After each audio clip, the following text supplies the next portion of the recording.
नमस्ते। आज के इस तकनीकी विश्लेषण में हम एक बहुत ही रोमांचक दुनिया में कदम रखने वाले हैं। साधारण चैटबॉट्स का जमाना गया, अब बारी है ऑटोनोमस एजेंटिक एआई वर्कफ्लोज की।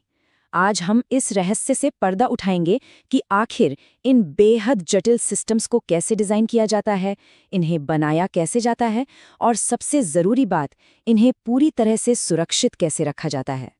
इस सफर में हमारे सामने 5 मुख्य पड़ाव होंगे। पहला, द एजेंटिक एआई शिफ्ट। दूसरा, स्मार्ट वर्कफ्लो लॉजिक तैयार करना। तीसरा, प्रोडक्शन ग्रेड आर्किटेक्चर के कड़े नियम। चौथा, हर एक एजेंट की पुख्ता सुरक्षा। और आखिर में बड़े पैमाने पर एजेंट्स की गवर्नेंस। चूंकि यह विषय कॉम्प्लेक्स वर्कफ्लो लॉजिक, एकेडमिक नियमों और एंटरप्राइज सिक्योरिटी का एक अद्भुत संगम है, इसलिए ये रोड मैप हमें बताएगा कि कैसे एक बुनियादी डिज़ाइन ग्लोबल गवर्नेंस के स्तर तक पहुंचता है। चलिए शुरू करते हैं। तो पहले इस सेक्शन की ओर बढ़ते हैं, द एजेंटिक एआई शिफ्ट, यानी सिर्फ जवाब देने से लेकर खुद काम करने तक का सफ़र। ये आधुनिक तकनीक की दुनिया का पहला और शायद सबसे महत्वपूर्ण बदलाव है। जरा सोचिए, क्या होगा जब एआई सिर्फ सवालों के जवाब देना बंद कर दे और खुद ब खुद ऑटोनोमस तरीके से एक्शन लेना शुरू कर दे? जब कोई संगठन ऐसे सिस्टम्स की ओर बढ़ता है जिन्हें इंसानों द्वारा बार बार प्रॉम्प्ट या निर्देश देने की जरूरत ही ना पड़े, तो तकनीकी दुनिया में एक बहुत ही चुनौतीपूर्ण लेकिन कमाल की स्थिति पैदा होती है। इसे एक बहुत बड़ा पैराडाइम शिफ्ट या वैचारिक बदलाव कह सकते हैं। ह्यूमन टू एलएलएम यानी इंसान द्वारा दिए गए एक सिंगल प्रॉम्प्ट का तरीका अब पुराना हो गया है। अब agent to tool dynamic workflows का दौर आ चुका है। इसका सीधा सा मतलब है कि इंसानी निगरानी की जगह अब स्वतंत्र सॉफ्टवेयर प्रोग्राम्स ले रहे हैं। ये प्रोग्राम्स खुद अपना प्रॉम्प्ट बना सकते हैं, एआई मॉडल्स को कॉल कर सकते हैं और अपने सारे टास्क बिना किसी इंसानी मदद के पूरे कर सकते हैं। है ना कमाल की बात? अब हम अपने दूसरे सेक्शन पर आते हैं, बिल्डिंग स्मार्ट वर्कफ्लो लॉजिक, यानी इन आज़ाद एजेंट्स को सही दिशा कैसे दिखाई जाए। आखिर इन स्वतंत्र रूप से फैसले लेने वाले एजेंट्स को गाइड करने के लिए कुछ स्ट्रक्चरल रूल्स तो बनाने ही पड़ेंगे ना। एजेंटिक वर्कफ्लो को समझना यहाँ बेहद ज़रूरी है। असल में इसमें कई स्पेशलाइज्ड एजेंट्स शामिल होते हैं जो अलग अलग एलएलएम्स, टूल्स और ऑर्केस्ट्रेशन लॉजिक का इस्तेमाल करके एक डायनामिक और ऑटोनॉमस डिसीजन मेकिंग पाइपलाइन तैयार करते हैं। आसान शब्दों में कहें तो इन स्वतंत्र वर्कर्स को अपना काम ठीक से करने के लिए बिल्कुल सख्त और स्पष्ट रास्तों की ज़रूरत होती है। इसी को डिटर्मिनिस्टिक ऑर्केस्ट्रेशन कहा जाता है। तो यहाँ ध्यान देने वाली बात यह है कि वर्कफ्लो लॉजिक ही तय करता है कि आगे क्या एक्शन लिया जाएगा, ठीक वैसे ही जैसे हमें अपनी रोजमर्रा की जिंदगी में फैसले लेने पड़ते हैं। एआई एजेंट्स डेटा निकालते समय इफ चेक पॉइंट्स का इस्तेमाल करते हैं, जहां फैसला बिल्कुल सीधा हाँ या ना में होता है। लेकिन जब स्थिति जटिल हो और कई अलग अलग दिशाओं में सोचने की जरूरत हो, तब ये एजेंट्स स्विच चेक पॉइंट्स का इस्तेमाल करते हैं। चलिए अब सिस्टम की गहराई यानी आर्किटेक्चर लेयर की ओर बढ़ते हैं। हमारा तीसरा सेक्शन है production grade architecture rules, scaling with stability. हाल ही की एक आर्काइव रिसर्च से हमें ये समझने में मदद मिलती है कि इन एजेंट्स को आखिर बड़े पैमाने पर प्रोडक्शन ग्रेड डिप्लॉयमेंट्स में कैसे बदला जाता है। सिस्टम बनाते समय डेवलपर्स को हमेशा कुछ बुनियादी नियमों का पालन करना चाहिए। यहाँ किस यानी कीप इट सिंपल स्टूपिड का मशहूर सिद्धांत लागू होता है। किसी भी अनपेक्षित गड़बड़ी से बचने के लिए एजेंट्स को सिंगल रिस्पॉन्सिबिलिटी देनी चाहिए, यानी एक एजेंट केवल एक काम। बुनियादी कामों के लिए सीधे फंक्शन कॉल्स का इस्तेमाल होना चाहिए और प्रॉम्प्ट्स को कोड से एकदम बाहर रखना चाहिए। इस तरह सिस्टम उलझता नहीं है, पढ़ने में आसान रहता है और अपने लक्ष्य पर पूरी तरह केंद्रित रहता है।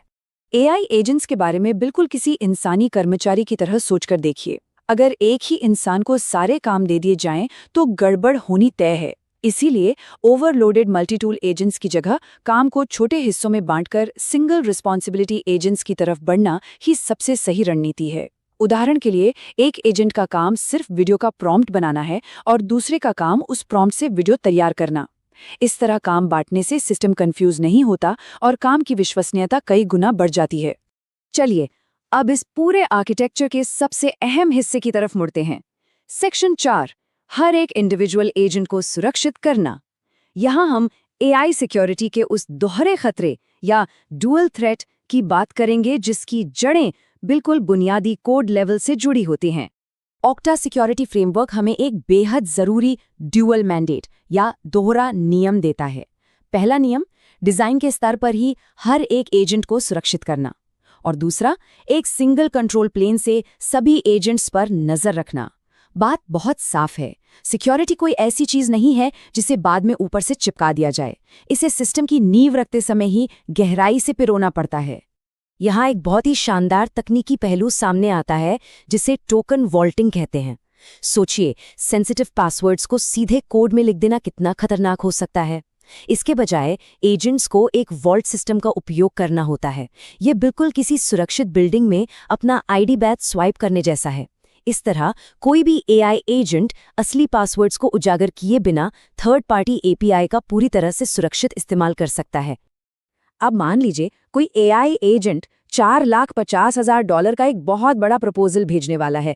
ऐसे नाजुक मौकों पर human in the loop safeguard, जिसे सीबा एसिंक ऑथराइजेशन भी कहते हैं, जीवन रक्षक का काम करता है। इतने बड़े काम से पहले सिस्टम को वहीं रुक जाना चाहिए और एक इंसानी मैनेजर को तुरंत एक विस्तृत मोबाइल नोटिफिकेशन भेजना चाहिए।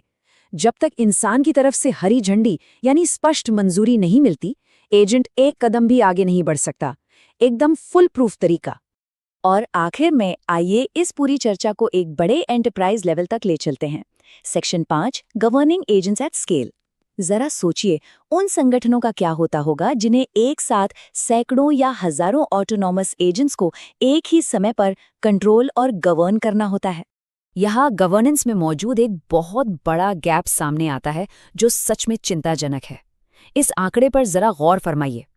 91% संगठन आज एआई एजेंट्स का उपयोग कर रहे हैं, लेकिन उनमें से 44% के पास इन एजेंट्स को कंट्रोल करने के लिए कोई भी गवर्नेंस मौजूद नहीं है। बिल्कुल जीरो। ये डेटा प्राइवेसी और पूरे सिस्टम की सुरक्षा के लिए एक बहुत ही गंभीर खतरे की घंटी है। इतने बड़े जोखिम से बचने का आखिर क्या रास्ता है? आईटी टीमों को तुरंत एक सेंट्रलाइज्ड कंट्रोल प्लेन लागू करना ही होगा। ये सिस्टम हर एक एजेंट को फर्स्ट क्लास आइडेंटिटी के रूप में एक आधिकारिक पहचान और एक मालिक असाइन करता है। इसके साथ ही इसमें क्रॉस ऐप एक्सेस पॉलिसीज और सबसे जरूरी एक इमरजेंसी यूनिवर्सल लॉग आउट या किल स्विच होना चाहिए, ताकि जैसे ही सिस्टम में कोई अजीब हरकत या गड़बड़ी दिखे, तुरंत उन एजेंट्स का एक्सेस एक झटके में खत्म किया जा सके। आज के समय में इन ऑटोनोमस वर्कफ्लोज को बनाना जितना आसान हो गया है, उसे देखकर एक बहुत ही डराने वाला लेकिन जरूरी सवाल दिमाग में आता है। इस समय आधुनिक कॉर्पोरेट नेटवर्क्स के अंदर ऐसे कितने अनडॉक्यूमेंटेड और बेलगाम शैडो एआई एजेंट्स बिना किसी की नजरों में आए छुपकर काम कर रहे होंगे? क्या हम वास्तव में इस आर्टिफिशियल इंटेलिजेंस के फैलते जाल को पूरी तरह से समझ पा रहे हैं? इस बारे में गहराई से जरूर सोचिएगा। आज के इस तकनीकी विश्लेषण में हमारे साथ जुड़ने के लिए बहुत बहुत धन्यवाद।